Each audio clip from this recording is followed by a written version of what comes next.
Hello, everyone. My name is Giulia Stefano. I guess you know me. Yes, you can admit them.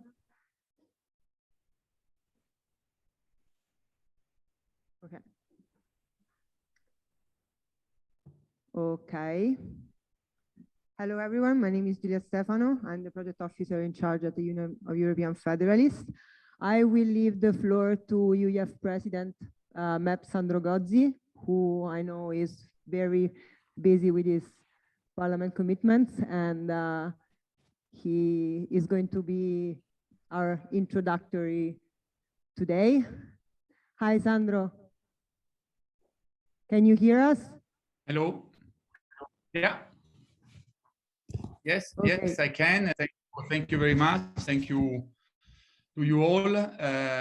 I'm very happy of the work and the path that we have followed together with this project. Democracy is Europe. Remember to revive.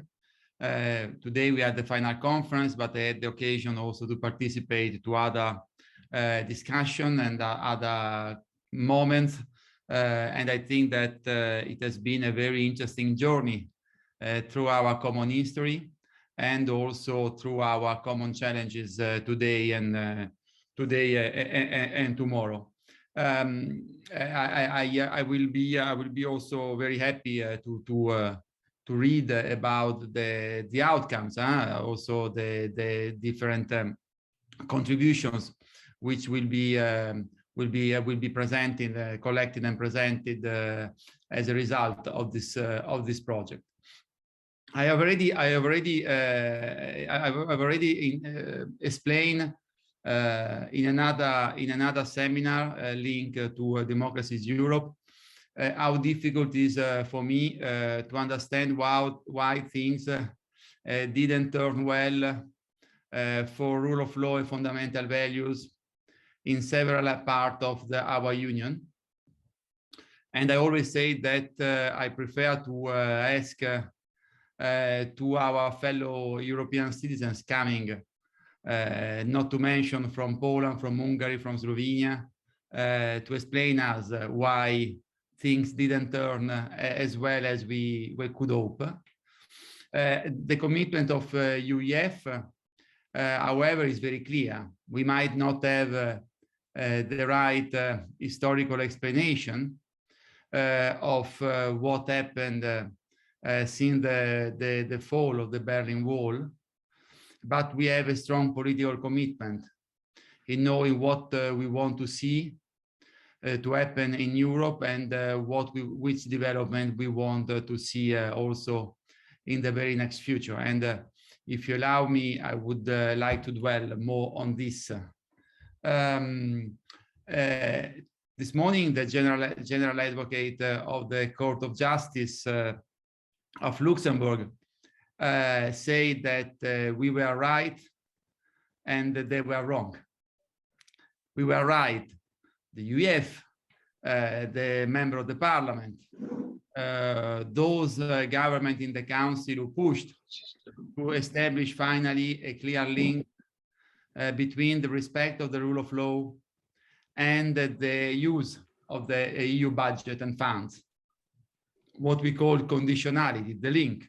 You cannot be European, play the European card only when it comes to get a huge amount of European funds, and then to forget that you are European and to invoke absolute national sovereignty and play the nationalist card when it comes to respect rule of law, fundamental rights. This morning, the General Advocate said that this new rule, this new regulation that we have adopted at the beginning of this year, which links the respect of rule of law and the use of the budget, is right, is legal, is in full conformity with our treaties. And let me say, as also UEF, that this is an additional reason to regret that the European Commission hasn't used it so far, this regulation, that has followed those conclusions which were absolutely political and without a very strong legal meaning of the Council, which was basically asking the Commission wait to implement the new rules because Poland and Hungary are going to bring an action before the Court of Justice. I think that the Commission has wasted time. I hope it hasn't wasted too much credibility. I know that the battle for rule of law known a very good step this morning. And I'm not talking about this because as UEF, after 75 years of existence, we have always been at the forefront in the protection and promotion of democracy, rule of law, and a truly sovereign and democratic Europe. I'm saying this because we are in the midst of a very important democratic participatory process, which is called Conference on the Future of the Union, which we strongly wanted. An idea of Emmanuel Macron that the UEF has fully supported since the very beginning. You know that today the conference is happening. You know that we have randomly selected 800 citizens from the 27 countries who are meeting basically almost every weekend, but I mean very often, to discuss freely about their vision of Europe, what they want from Europe, what they don't want. You know also that we have a huge gathering of young people from all over Europe in Strasbourg in October. Why I'm telling you this? Because the main requests of the citizens, of course, are about digital innovation, about the green transition, about fight against inequalities. But among the main requests, look at the paper, look at the document that they have been adopted, they have been adopted, presented. The ordinary citizens who are not experts, who are not politicians, who are not active members of UEF, and the young people ask for a federal Europe, ask for a sovereign democratic Europe, ask for a Europe which is able to protect fundamental values and rule of law, ask for a Europe which protects minorities, ask for everything that we have been fighting for, and that every time we come up with this proposal, there is some genius who say, this is something for the federalists, this is something for the Brussels bubble, but this is not the thing that are really interested ordinary people. Of course, we have to push for a Europe of concrete solutions. We have to push for a Europe which fully implement the next generation EU, which fight against inequalities, which take back control through a truly European sovereign power, transnational challenges such as migration, fight against terrorism, organized crime, the digital revolution. Of course, we need and provide concrete solution for our citizens. But this is not the whole story. This is not the only thing that citizens are expecting from us. They're expecting transnational democracy. They're expecting rule of law. They're expecting a new to live fully a new dimension of their citizenship, which is the European dimension. And I think that this is something that must be always must bear in mind when we talk about the issue of European values in the revolution of 1989 and 1991, and European values today in some countries in Central and Eastern Europe. We have to fight for the citizens. We have to fight for the right of the citizens. We have to fight for European democracy.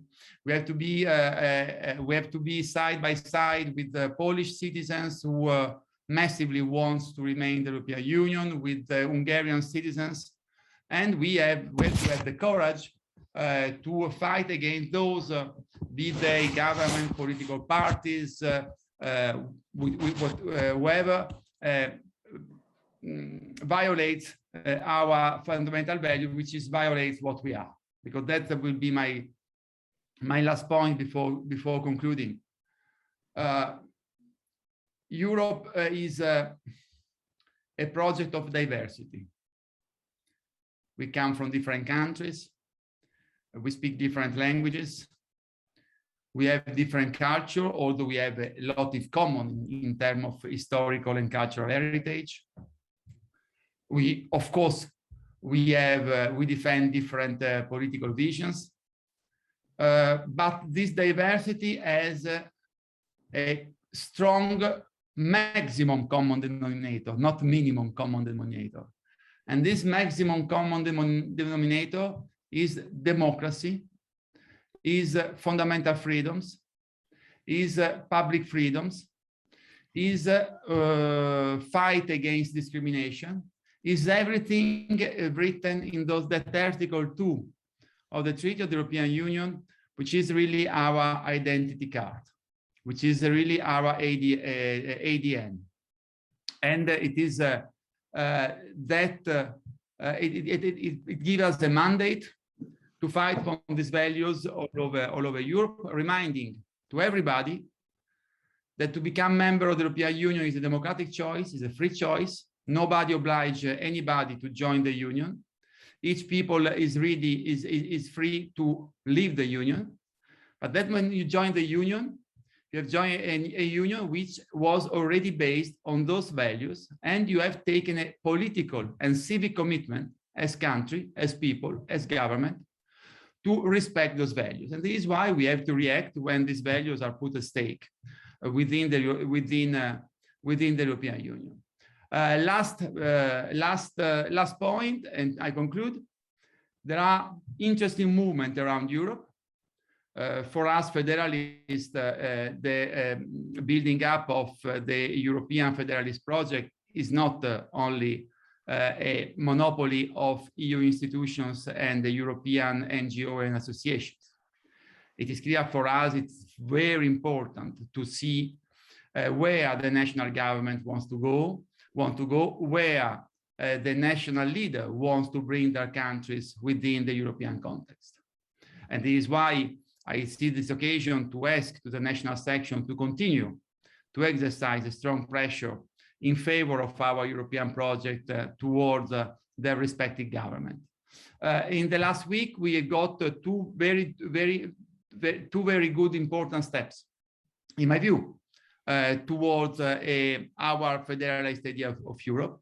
I do believe that the explicit reference to build up a European federal state that you find in the new German coalition program is something absolutely important, amazing, and that we have to take very seriously. And I hope that the new German government will want to fully implement the European part of the program, which for many aspects goes, in my view, toward the right direction. On the other side, you had the signature of an important bilateral treaty of finance cooperation between France and Italy, which is totally concentrated on the common European and global challenges of France and Italy as EU funding members, that indicate the will of strong joint action between Rome and Paris to promote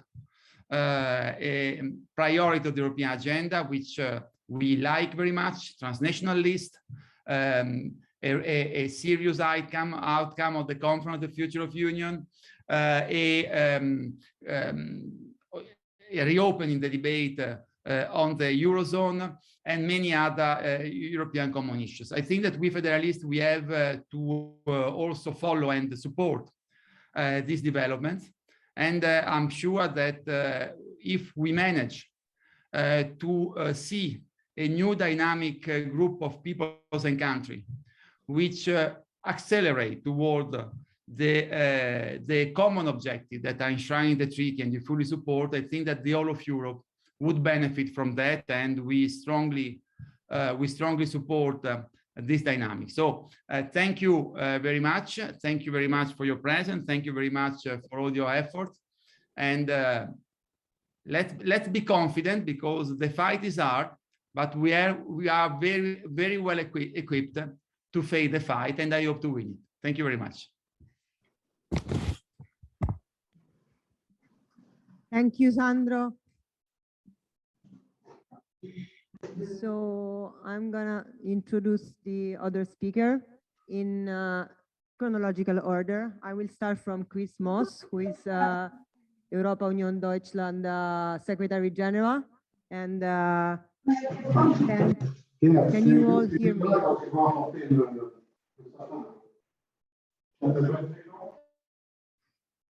Okay.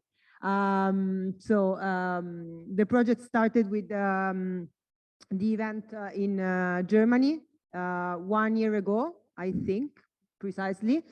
It was an online event, and the only 2 events that we held physically were in Prague and in Poland, where some of us met. Then we had Esther Nagy, who is member of the UEF Executive Bureau, and she was managing the project in Hungary in the end of January, beginning of February of 2021, end of January. And then we have from University of Tartu, Stefano Bagheroli, who was dealing with the project event in April. And then we have Jacek Colton from the European Solidarity Center, who was with us in Dansk in October. So I will do a short summary of what we experienced in this past, let's say, year of project, and then I will leave the floor to them in this order.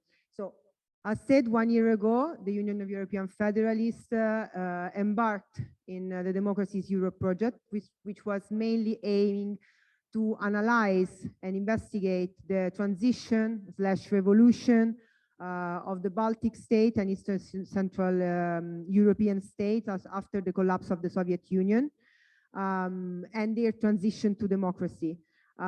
To retrace and to investigate whether in those countries there were European values at that moment, and which is the state of place of these European values nowadays in these countries.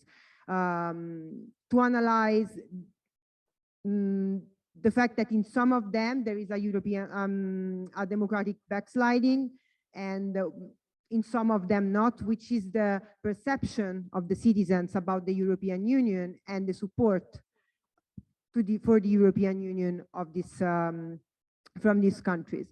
As said, we held the first event in Germany, then we moved to Hungary, then to Lithuania, then to Estonia, then we had Poland and Czech Republic, and now we are in Brussels to sum up what we experienced, but also to speak about the future of European democracy in these terms.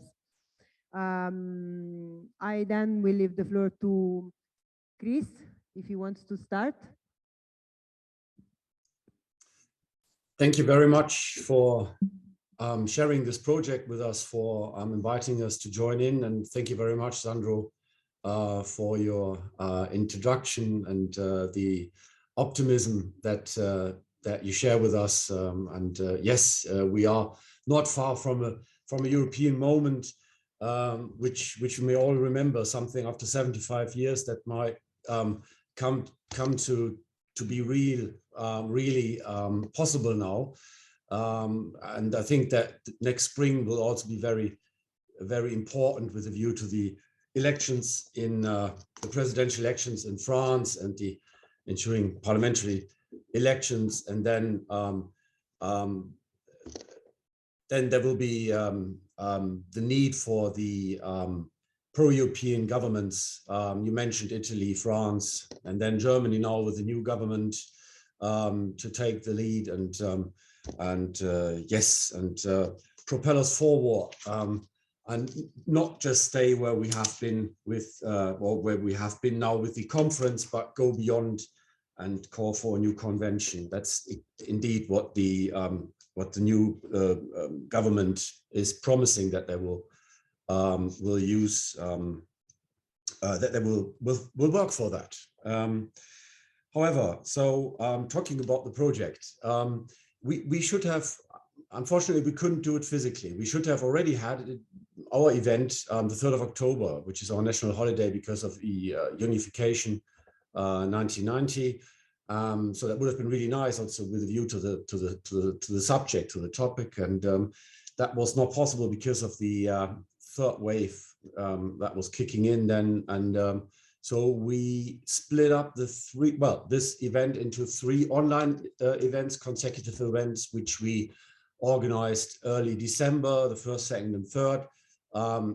The first one was a very interesting historic multimedia show with lots of young people participating, a political scientist who uses the power of images to catch people, to catch their attention and to fascinate them. And to top this, we had our director, whom many of you know, Birgit Kössling, who was born in Saxony and grew up in the former GDR, to give it like some oral history,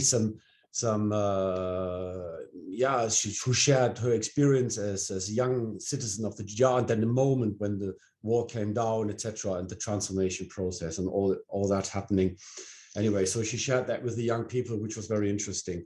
And then we had, the following day, we had a training to enhance people, to make them resilient against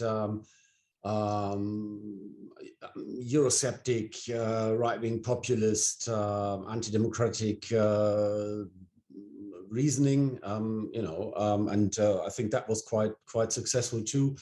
The third event then was what was a real highlight, because we had Marek Prawda. You all know him, I suppose. He was, well, at least he was a great Polish European statesman who was ambassador to Germany and who's now representing the European Union in Poland. And he obviously a real European, friend of the European Federalists, I dare say. And so that was very fascinating.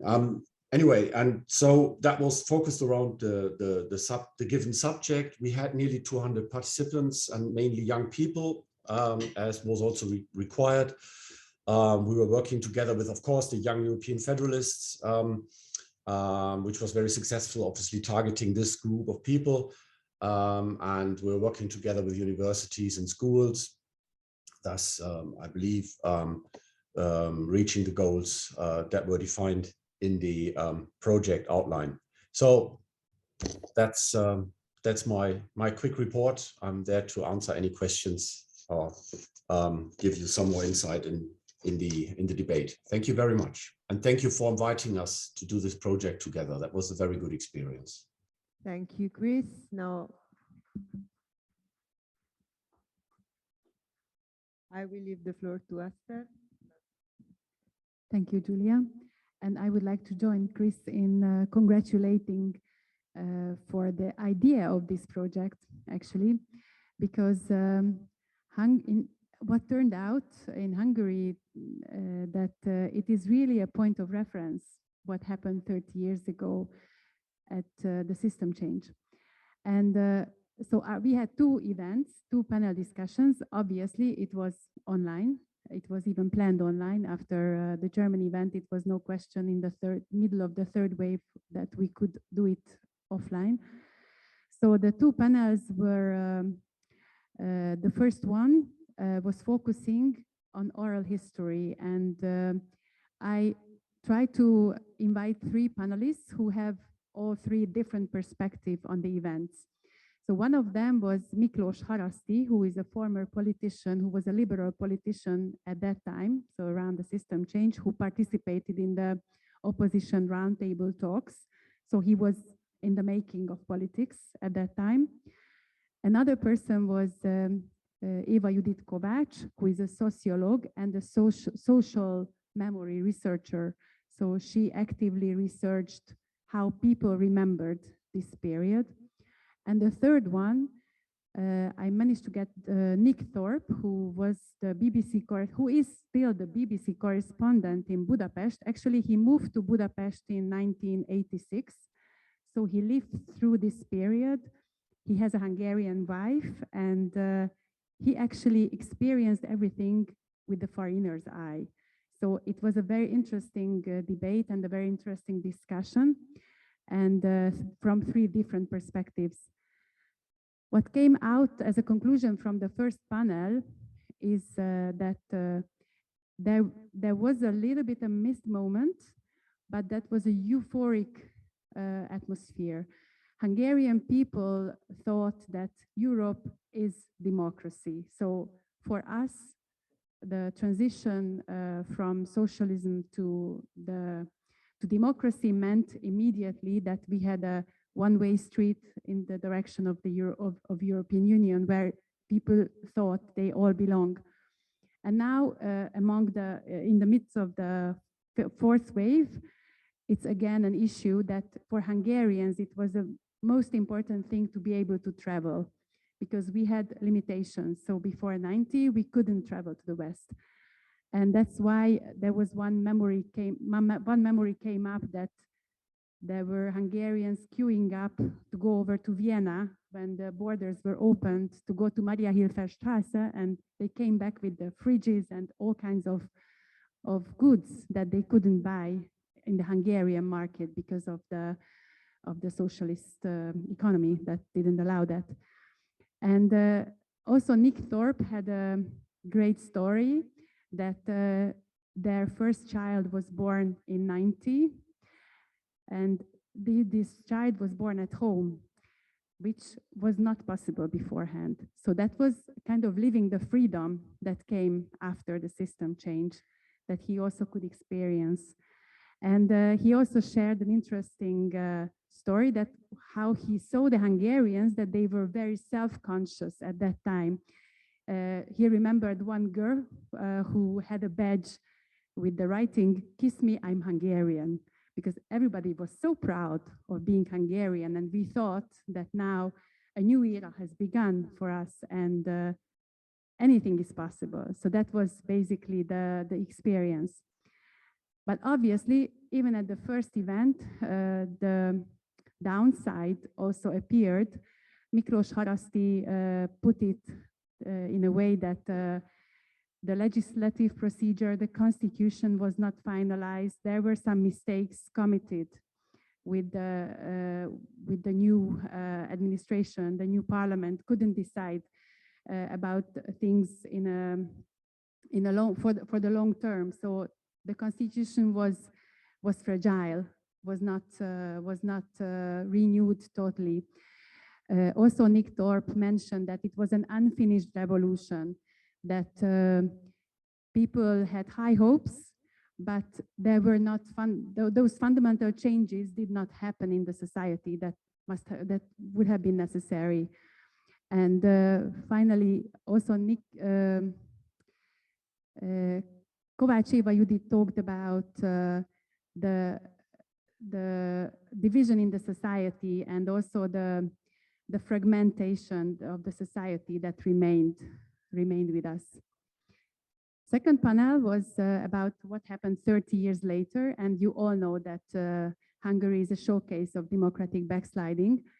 So the three panelists that I invited, one was Zoltán Fleck, a lawyer and a sociologue, who is actually now helping the opposition how to change the constitution, or how to, he's a consultant of the current opposition. Then it was Eszter Kirsch, who is a legal officer at the Hungarian Helsinki Committee. So she was representing a little bit the civil sector. And András Pulai, who is a public opinion researcher in Hungary. And the conclusion of this second discussion was that the problem is really multifaceted. So the democratic deterioration is a very complex issue in Hungary, which requires also concerted joint action from all parties. And there was a little bit the disappointment from the European Union, because everybody expected that the democratization process is a one-way street. Once we do the legal harmonization, once we adjust our legal system, our institutions, checks and balances to what the EU required, then it will not be reversed afterwards. And this is exactly what happened.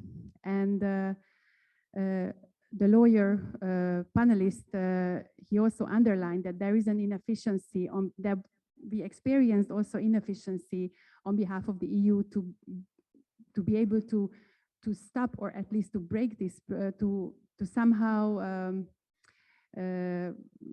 break the process of democratic backsliding. So it was basically, there was no resistance or there was no consequence of this happening.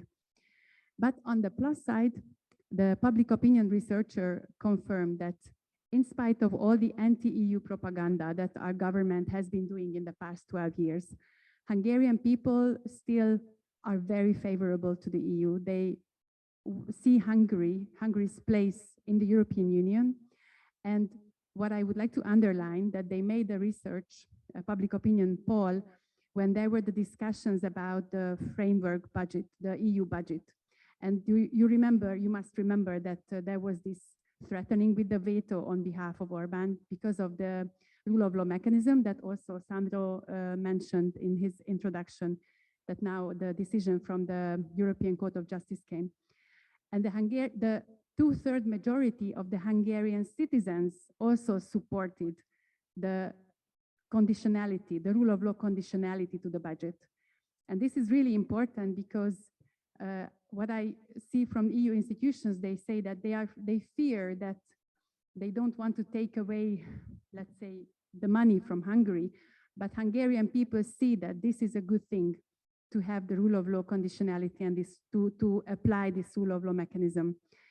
And the conclusion is also that these experts would expect more efficient action or more bravery, more courage, more political courage on behalf of the EU to apply the already existing measures as well. And now we will see how the rule of law mechanism is going to be put in place. Thank you.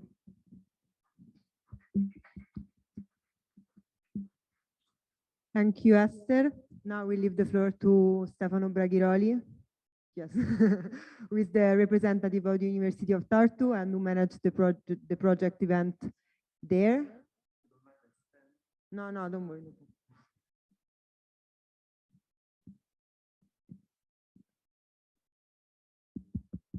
Hello, it works. Very nice.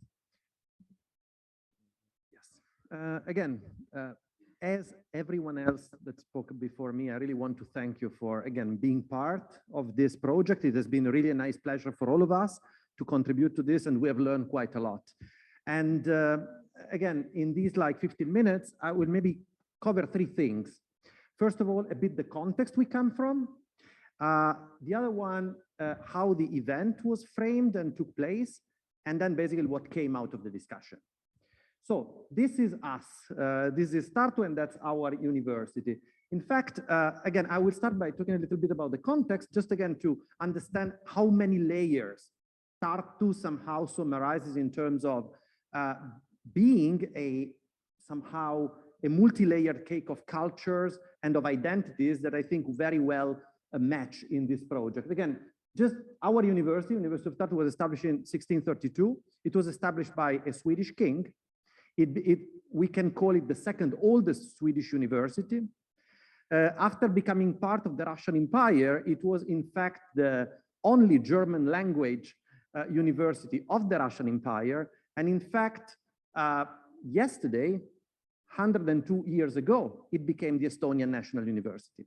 And nowadays, in fact, is a home of many Estonian and international students. In fact, we have quite a few here. Can you raise your hand to identify?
Okay, now it works. Okay, sorry. Yeah. We have more than 400 students at the moment, and we have different programs. Also, what I would like to mention is that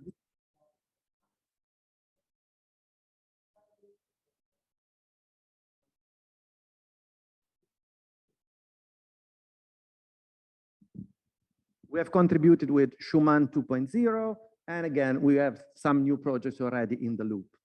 Now, last thing about the context, Tartu. Again, as I said, 100,000 inhabitants, around 1/5 basically are students and people related to the university.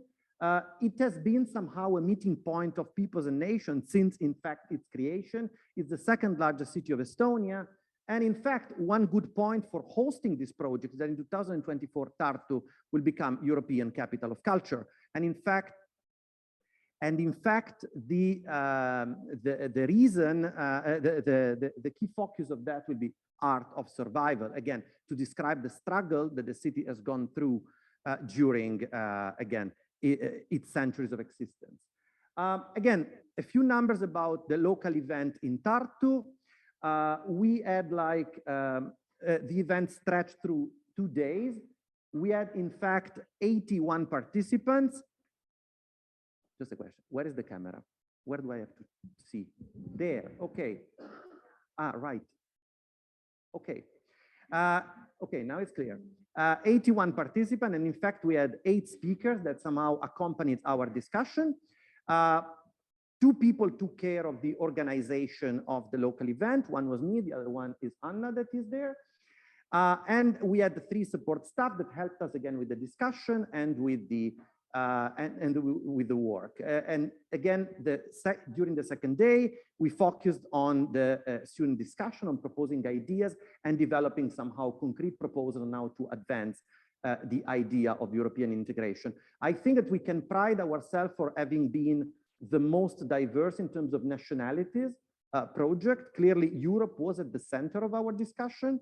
But I would say that, again, we had participants from quite a few continents, from Hong Kong to Argentina, from Australia to Canada. Again, we hoped until the very last moment to have at least a hybrid event. Sadly, that really wasn't the case. It was very much the peak of the second wave by now. We had many waves, so third wave, yeah. But at least we managed to bring the speakers in loco. And in fact, the event, as we said, kind of unveiled over 2 days. During the first day, the idea was very much to provide inspiration to our discussants, to our, let's say, further conversation. We had speakers mostly from within the university, but also from outside. And the second idea was very much about creating, somehow developing ideas that, again, could have a real impact. During the first day, we discussed into 2 panels, let's say, points that very much interconnect in terms of development. The first one was to reflect about the idea that very much was behind the push for re-independence, for struggling for freedom in Estonia and, in fact, the Baltic states. We discuss very much how the idea of returning to Europe after having been, let's say, unnaturally eradicated from that with the Soviet occupation was central to the discussion and to the struggle of the people of the Baltic states, and also how, in fact, the cross struggles played a big role. The example, for example, of Poland, Solidarność, was very much key to inspiring the Baltic way and to inspiring the coordination among the Baltic freedom fighters. When it comes to what motivated this return to Europe, well, in fact, what was central was, yes, a dimension of security, reacquiring a certain sort of centrality in the map of Europe. And this somehow would have been also fundamental to defend the independence that was finally regained, but also, of course, economic development and the centrality, which very much disappeared after the Soviet occupation. One thing that, however, emerged already from then is the dimension of sovereignty.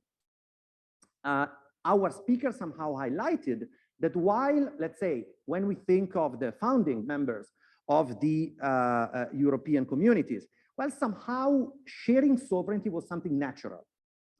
Why? Because in fact, the idea was that, well, after the horrors of World War II, the nation states, uncontrolled, were very much the guilt ones behind the war, and sharing sovereignty was something natural to control the states. Well, in the case of the Baltic states, and I would say to a certain extent of other nations of Central and Eastern Europe, after having lost sovereignty completely, and in the case of the Baltic states, or having lost most of the sovereignty for the nation of Central and Eastern Europe, well, let's say diluting it at the European level is not something so easy to accept. And it became somehow, to a certain extent, at least initially, a price to pay to achieve stronger, again, centrality, economic development, and security in terms of, in geopolitical terms. But the second part of the discussion was very much about Estonia as a model of successful transition and somehow something that can help struggling nations nowadays to show a way to move beyond, let's say, oppression and somehow authoritarianism. One thing that, of course, was discussed is how the elites were very much united in Estonia and the Baltic states, and this idea that somehow it was important to excel in transition because otherwise the risk would have been to miss the train of European integration. Another thing that, of course, emerged was that in all the three Baltic states, there was very much a sense of tabula rasa, getting rid of everything that was there. This, of course, is a huge challenge because now somehow you have to rebuild a state. You rebuild a democratic state out of nothing. But at the same time, this also gave you the opportunity to innovate.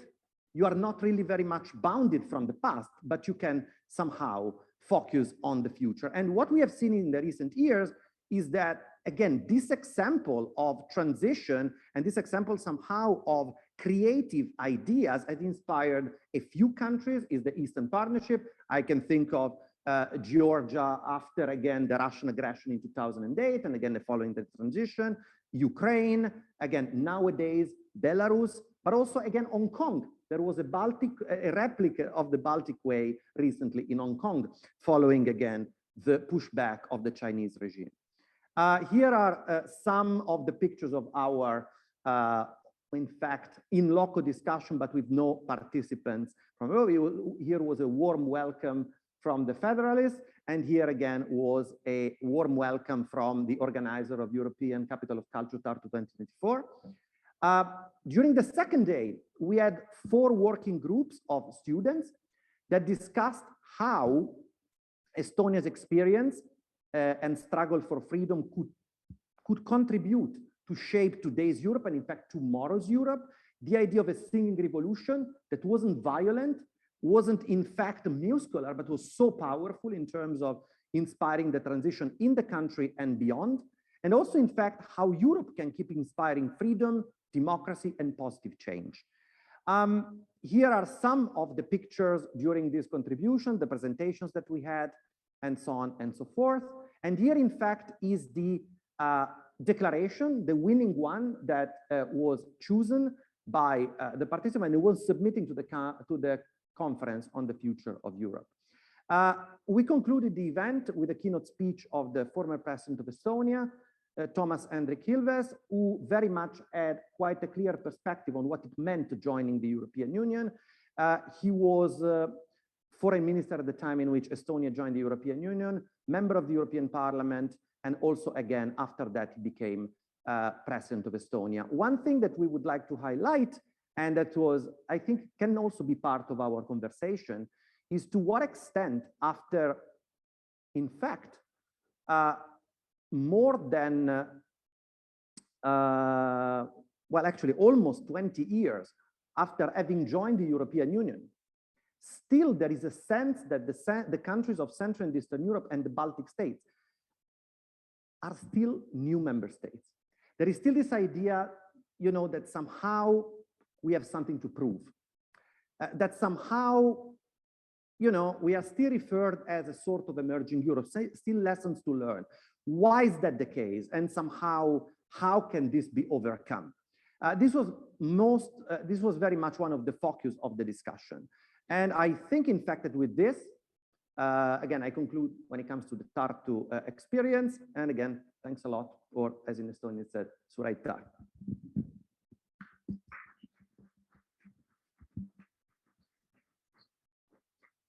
Thank you, Stefano. Then I will leave the floor to the next speaker, who is Jacek Colton from the European Solidarity Center in Dansk, who was with us like 4 weeks ago, 1.5 months ago. Hi, Jacek. Hello, thank you very much for the invitation. I want to talk about, in detail about what happened in Gdansk, but it was a very intensive and very inspiring experience. We've been talking about not only the recent situation in so-called illiberal democracy and the so-called counter-revolution, as Viktor Orban and Jarosław Kaczyński stated it in a common debate 2016, but we were also very much interested in the past, in the recent past. We met at the European Solidarity Center, and the group had a chance to visit the permanent exhibition at the European Solidarity Center, dealing with the history of Solidarity movement, which was born 1980. But then the story moved to the end of communism in 1989 and round table talks that started this kind of peaceful transformation in the country. And I do believe it's perhaps worth to come back to the year 1980 for a while, because I do believe what happened at that time, one of the biggest social movements in the late 20th century was born. Over 10 million of people joined a trade union movement physically and pure technically. They started to be official members of the Solidarity trade union movement in 1980, which was pretty mind-blowing and surprising for almost everybody, because they were questioning the entire anti-democratic, very much authoritarian regime of that time in Poland. But they also formulated a kind of, let's say, societal dream of the better society and of justice at that time. And they created a kind of real utopia in 1980, talking about nonviolence and peaceful solution as the best possible path to make the world a better place. But also they put societal needs as the core of the everyday life politics, and the meaning of cooperation as a most important element of, let's say, political culture for the future, and not a competition. So what we had to do in 1980 was kind of weird socialist utopia, taking cooperation, solidarity, social trust as the main components of the politics at that time. And then with the year 1989, we experienced in Poland a peaceful transformation. And when we think about the pictures of roundtable talks, then it's very easy to understand this kind of feeling of a societal change, but also kind of being ready to talk about a very hard public issues and political issues with so-called enemies. So being ready to sit together on the round table and as equal members of this kind of situation and talk about the future was a very challenging moment in the Polish democracy, and very founding moment for creating the Republic of Poland between 1989 and 1990. And when we think about that moment, I mean, many people were extremely proud that there was a chance to create democratic institutions in Poland. Poland was very successful in doing so, in creating the entire institutional democratic structure. And when we think about the 2015, 2016, the introduction of illiberal democracy and the wave, the counter-revolutionary wave, then we can observe that this institution had been just put into question. And it's a very surprising moment. What we were missing through the 90s and the beginning of 2000s in Poland was civil society.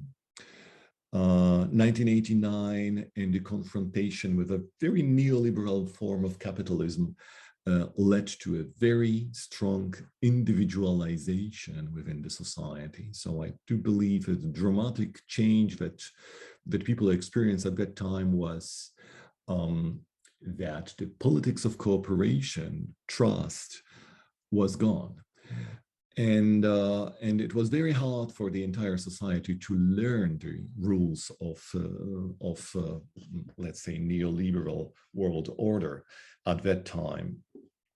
But people were proud of creating the democratic institutions and creating the entire democratic liberal order through the 90s and the beginning of 2000s. But we were missing the civil society. And 2015, 2016, with the political radicalization and the wave of right-wing populism we can observe until today in Poland, this institution were gone.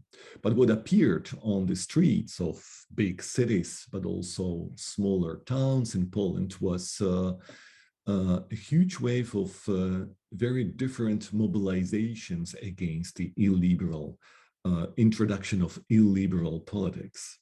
So what we witness today is perhaps the lack of destruction of democratic institutions, especially the division of powers in Poland, questioning the judiciary system that had been created through the 90s and 2000s.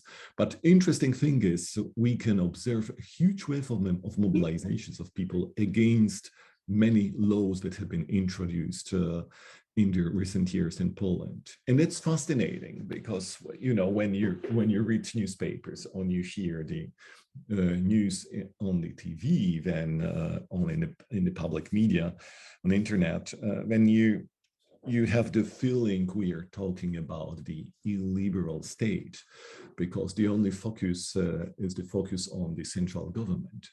But it's extremely divided society nowadays, with a huge tension that's to see or to experience in the air, and in the very hot and intensive debates that are taking place in the perhaps not in the public media, because the public media was and is still misused, overtaken by the governing regime, and extremely ideologized and politicized for political and misused or abused for political purposes. But there are many spheres of public communications, and the internet and social media is one of the most important ones, where a real democratic and very passionate debate is taking place in Poland. And when you take a closer look at the social mobilizations on the streets, when it's very much visible, it is not so easy to introduce illiberal political order in this country and with this society. So we have to do with a kind of cultural and political internal conflict right now, and it's really hard to say what will happen next. But one cannot forget, many big cities and metropolis in Poland are still in hands of local governments. And there is plenty of non-government organizations fighting for liberties and doing a lot in order to show that the democratic debate is still one of the most important elements of the daily life in Poland. So that's perhaps the most important impulses that are coming from the debates which have been taken in Gdańsk. Thank you.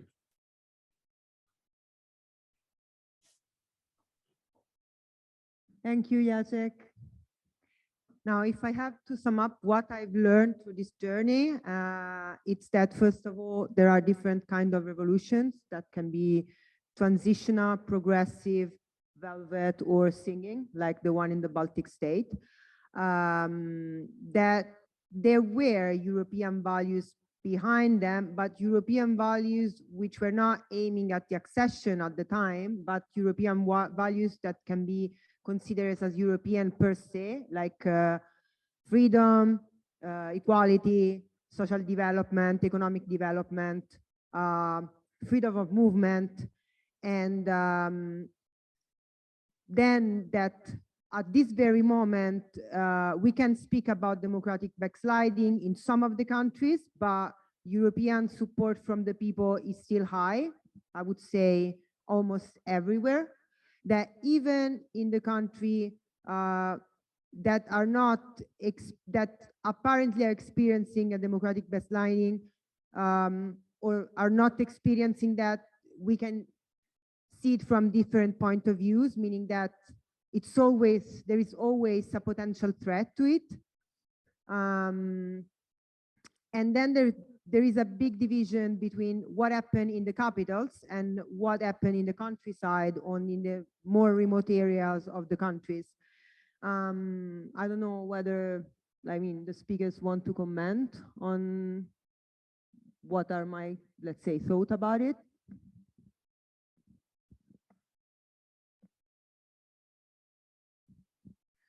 Yes, I more or less, I think you drew quite good synthesis out of this series of events. I think also that it's very important, as said, that the people are still supporting the EU, but there are clear differences, like what Stefano said, that there was an advantage for Estonia that they could start everything from scratch. And for example, what happened in Hungary was that we inherited a system, like when I joined the foreign ministry in the 90s, then it was basically the same foreign ministry that we had before. So we couldn't make such a fundamental reform at that time than like Estonia. And I think we still struggle with that. So that was kind of a continuity between the two systems. But on the other hand, I also think that that this illiberalism, okay, we have next year also the elections, and now what we can see is that the opposition is united around the basic European values. So the European values are there also in Hungary. Okay, I don't know how much chance they have to change the government really and to change the course of the country. But I also agree with, I think the Polish organizer, he mentioned the role of civil society and also the lack of civil society, what was a factor, an important factor in these countries. And I think we have a great task there also to connect the civil societies within Europe. And that is one big motivation for me to be active in UEF. And that was it. Thank you. Yes, it does. Yes, I think you very much summarized most of the points. Maybe through 3 points of consideration. One about, again, the fact that what we look in terms of developments in the countries really is fairly diverse as we move from the capital to, again, the countryside or simply, again, the other parts of the country. And this also relates to the impact of Europe. It's much easier somehow to look and to assess nowadays the impact of European integration in capitals and so on, that rather in the marginal parts of the country, where in fact still the positive effect, the positive by-effect as well of integration is not so perceivable. And again, also the struggle at that point to, again, be part of a broader European family wasn't necessarily there or was declined in different terms. Again, absolute values such as, again, freedom, such as, again, liberty, but not necessarily connected to, again, what that encompassed. The other thing is, of course, civil society. What we, and I very much agree with the point that you made, while, again, we saw in the revolutions of the 89, of the 90s, a very strong push for civil society, of the civil society, what we see at a certain point across the 90s and towards the end is somehow a kind of decline in terms of activism. And that activism somehow remains frozen. And only when we face challenges that somehow shake people, then people somehow start to realize that it's time to reactivate. And again, also, this is also, for example, I think this contradiction that sometimes we find, we mentioned the case of Hungary, we mentioned the case of Poland, we see that the support for European integration is huge in this country, actually is one of the highest. But at the same time, the same people that express a very high level of support for European integration vote also for parties and for governments that do not really share those values. So there is a kind of, how can I say, intermittent understanding of what it means. And this also, I think, connects to the idea of cherry picking, but I think that this we might have more time to discuss. And the last thing, of course, that I would like to stress, although, again, I think every one of us is aware of that, but since this focus is very much related to the Central and Eastern Europe and the Baltic states, talking about illiberalism, I think we always should stress that somehow, while there are, let's say, magical example of illiberalism in Central and Eastern Europe and the Baltic states, we also had our thing. This is definitely not something limited in the region. I mean, again, let's not forget that the first very illiberal and fully populist government that the US faced was the one that came from the country we're from Italy. So again, this is something that is not necessarily limited in a specific region, but of course is well interpreted, let's say, by, let's say, political entrepreneurs without much concern for democracy in this region. Anyone online that wants to react? Chris or Jacek? Jacek, you first, or? Please start, Christian. Yes. All right, thank you. I think in the former GDR, obviously, we have a particular situation in as much as there was the possibility, especially for young people after the unification and even in the month before to go to Western Germany. And in the 1990s, during the tough years of the transformation of the industries there, etc., with high unemployment, many young people went not only to Western German places, but also to other European member states. Many went to London and places like that. And so they are very, they are obviously, and those who did that enjoyed this freedom and European core European values, the free movement, etc., and benefited from that. But then some were left behind and did not have the courage or the possibility, I don't know, to do that. And the interesting trend there was that mainly young women were quite mobile, and it was rather young men that stayed behind, which might partly explain why we have in some of these regions in the new Länder, in relative terms, a higher problem with right-wing extremism than in the old Länder of the Federal Republic of Germany, in quantitative terms at least. So that is, and you can still see it now. You can see it in the Corona pandemic when you look at who is skeptical against vaccinations. The highest numbers of infections and of the highest death rates we have in former GDR Länder, as we say, in the regions of the former GDR, Saxony, Turing, Brandenburg. So this, I suppose, is very interesting. What I would like to just also raise as a question to the other colleagues and friends from the Middle European countries.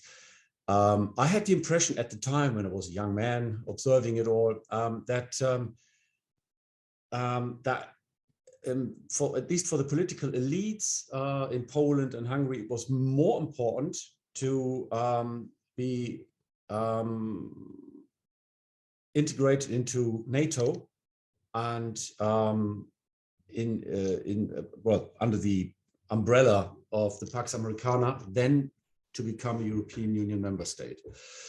I may be wrong, but I think that was the observation. I believe that we sometimes underestimate how important this possibility to be to be able to live self-determination to some extent may have been then, and that's why there's also possibly a strong potential for political forces skeptical of Brussels, which are governing in some of these countries now. Although it's a bit, it seems to be a bit ambiguous in as much as they are not refusing the how would you say, the positive effects of the membership, but they want to decide themselves and have a very strong notion of national sovereignty, which seems to be outdated, at least from Western European, from the Western European perspective. But maybe I'm wrong there. Yes, of course. Thank you, Chris. I would like to react fast, short to your comment. I think that NATO accession happened faster simply because it was easier. It was simpler, and it was strategically more important. Like the enlargement of NATO was a strategic decision on behalf of NATO as well. And all the legal harmonization process that we had to do in order to access the EU, it took simply longer time. It was more difficult. And also there were the internal problems within the EU. The member states before the big accession in 2004, they were a little bit worried what would happen if all these countries joined the European Union. What were they going to do with those countries? And I think there were also some missed tasks on behalf of the EU, like before the big accession of these 10 new Central and Eastern European members, for example, in decision-making process or in other fields. And there was just one thing that came to my mind because you mentioned the elites. There was a very important element in the system, at the system change, that the people didn't have to do actively anything. So the elites were discussing about how the system change is going to be. From one day to another, we had on one day one party, and then the second day we had a multi-party system. And we were just watching, you know, like I was also very young at the time, but I still followed, I'd already followed a little bit. And we took it for granted that we have democracy. Okay, from one day to another, we have democracy, and we didn't have to fight for it. It was like fallen like a cooked pigeon. We have a saying in Hungarian, into our mouth, you know. Thank you. I guess that Jacek wanted to react to. Yeah. When I think about it, I mean, yeah. First of all, I do believe that the EU and the NATO were the same importance, at least for the foreign policy in Poland at that time. So there was a kind of a dream for every government, which nobody questioned, that being part of the EU and the membership in NATO are actually crucial elements of Polish politics. And, 2015 is the very first time that this tradition has been broken or questioned, which surprised almost everybody. But when we talk about the political radicalization in the middle of 2015, 2014, 2013 in Hungary, I already mentioned the you know, a very hard experience of introduction of capitalism in Poland, but also in all countries of Central and Eastern Europe at that time. When we think about how weak the states were at that time, and that the Polish state, at least, was unable to introduce social policy to support citizens with their problems, and how extremely individualized society appeared after the fall of communism in Poland, then, you know, it's perhaps it's easier to understand that this kind of backslash from 2015 was immediately using the you know, the ideals of community and of togetherness, which disappeared in the 90s in Poland. They immediately introduced social policy, which was almost forgotten. I mean, the scale in which social policy, especially this so-called money for children, Kindergeld was introduced in Poland in 2015 as a huge support for Polish families and an answer to a real societal questions concerning the extreme poverty in many parts of Polish society. You know, then we have also some parts of the answers why this kind of radical political right-wing oriented radicalization was successful. So I think these two elements play a very important role. I mean, the right-wing populist government in Poland introduced many important reforms people were waiting for, but the way the government did it is a catastrophe, in my opinion. But one cannot forget, it's the very first time the social policy supporting families was introduced for the very first time since the beginning of the Polish democracy in 1989. And so I do believe it's a much more complex process of political radicalization we are observing. And so the neoliberal capitalism plays, for sure, a very important role in it. And I do read the populist backlash in Central and Eastern Europe, in Hungary and in Poland, but also in Eastern Germany, in a way, as a part of this process, as a kind of cultural answer to that. But there's also interesting research Ivan Krastev and Stephen Holmes made a couple of years ago, dealing with the thesis that after the fall of communism, Eastern European countries had to imitate both. I mean, the economy of the Western world, let's say, but also the models of liberal democracy from the Western countries. And the politics of identity, so there was no place for the, let's say, the own identity politics in Central and Eastern Europe. It's a very strong thesis, but it's a fascinating book that Steve Holmes and Ivan Krastev published 2 years ago. The Light That Failed, that's the title. And I do believe it's the, when we observe how well the Eastern Länder in Germany are economically going, then the question of identity politics has to play a very important role in better understanding the political right-wing oriented radicalization we are observing in the last several years. So that's perhaps the commentary to the roots of the political radicalization we observe today in those countries. Thank you, Jacek. I guess Stefano wanted to react too. Just a little comment about the discussion concerning NATO and the EU, which is pretty much in line with what Jacek just mentioned. I think that, again, what the Baltic states, but also, again, the nations of Central and Eastern Europe were looking for when it comes to, again, reintegration in the European context was, yes, this ideal idea of returning into Europe, but two very tangible achievements. One was economy, clearly, and the other one was security. So these two things really went hand in hand. And obviously, NATO relates very much to hard security.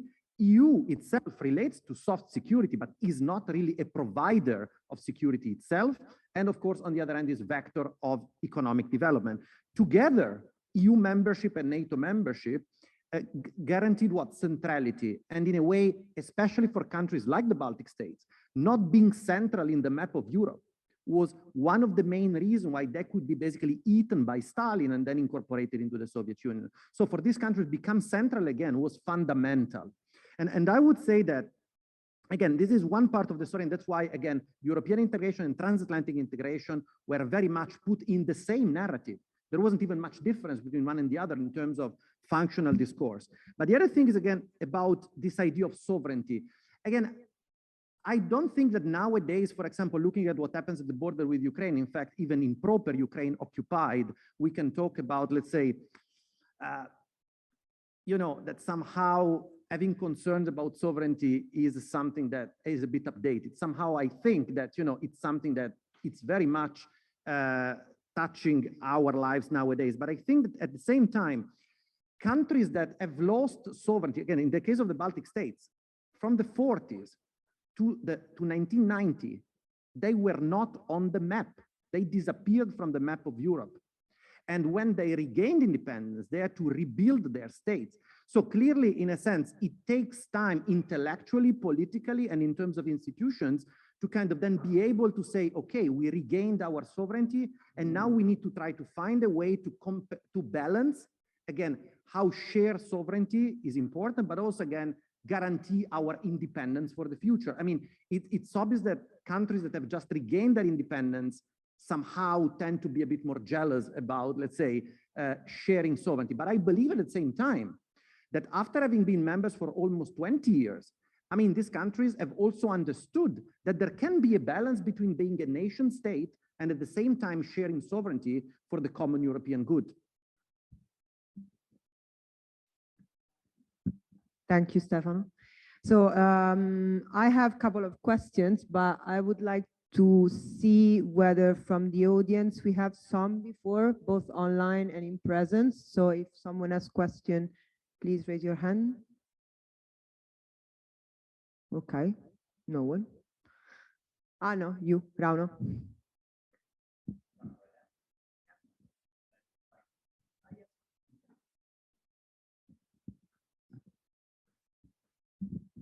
Yeah, thank you.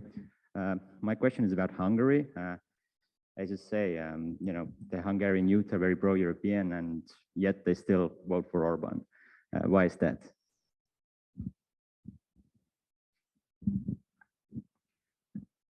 I think the answer is not is the fact that not the youth 100% vote for Orban, but the answer is in the media system. Over 90% of the media landscape is ruled by the government, and you heard nowadays there was the news that 16 news agencies in Europe joined forces to tackle fake news. The Hungarian news agency is not among those, because Hungarian news agency is basically a diffuser of fake news. So I think that there was this issue mentioned that if Hungarians are so pro-European as they are, why they still vote for Orban? I mean, not only the youth, but part of the youth. It's because on one hand, the state propaganda, there is no limit in spending state money for government propaganda, and the way they do it is also like a full-scale attack on one hand. On the other hand, a part of the youth is conformist, and Fidesz has Fidelitas, it's a youth organization, and they see maybe the chance of a fast career, or some part of the youth are like that. Some part of the youth have left Hungary to go abroad, to go to the EU, like over 500,000 people in the past 10 years for sure left Hungary in order to search a carrier in, let's say, Western Europe. And for those people who are gone, for them it's much more difficult to vote because they have to vote in person, etc. So they might have lost the ties to the country. So those who stayed, they might just adapt to the system, some of them. And I also say that it's not exclusive, so not all of the youth are like that, but there is a huge impact of state propaganda, the number of youths who left the country, who are not able to vote anymore, and the rest is just there. And adding to all this, the electoral system, the election law is like that Fidesz won 2/3 majority with only 44% of the votes. So there is an election system that Fidesz introduced in the first years that is really promoting the winner. So you don't need to have half of the votes to get 2/3 majority. Thank you. Anyone from the online participants wants to react or ask something?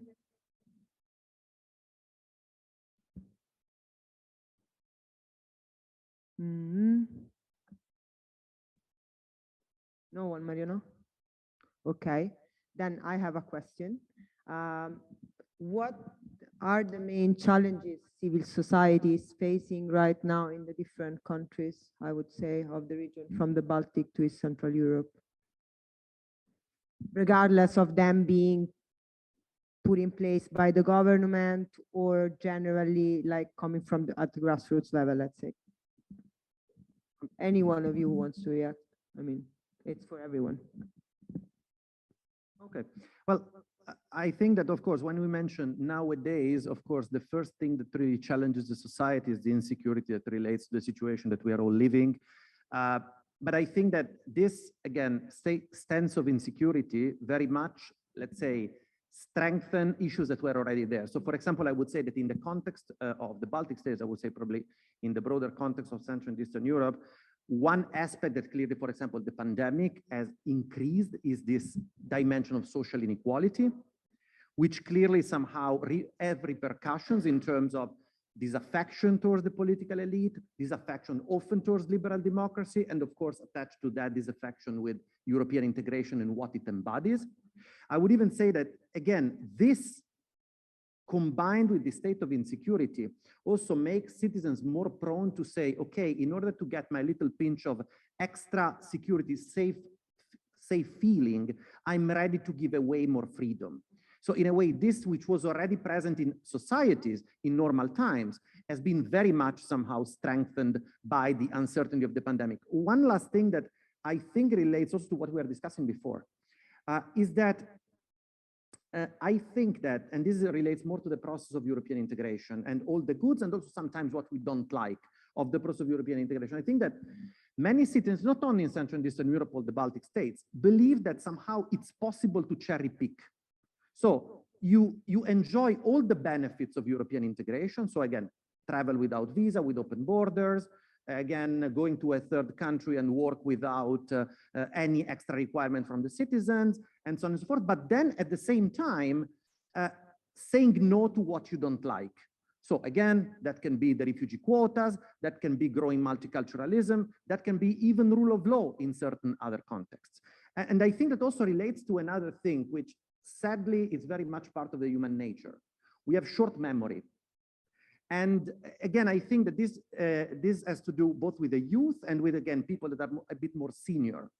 I mean, before joining the European Union, in Estonia, until in fact the late 90s, even to cross the Gulf of Finland, it was, you needed a visa.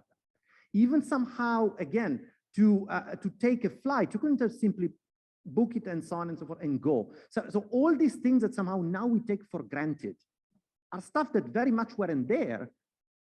And again, if we think back, we should remember, but you know, generally we get very easily used to what we like and what we enjoyed, and we tend to forget what we didn't really like and what we didn't really enjoy. So I think that as far as we don't remember what we were running away from, we really run the risk, especially in times of uncertainty, to once again commit the same mistakes.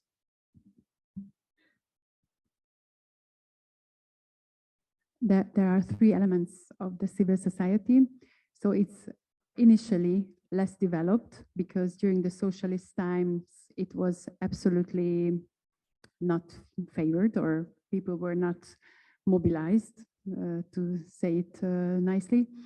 That's the first element. The second element, I think Hungary was maybe the only country that introduced the Russian-style foreign agent regulation to label civil society organizations.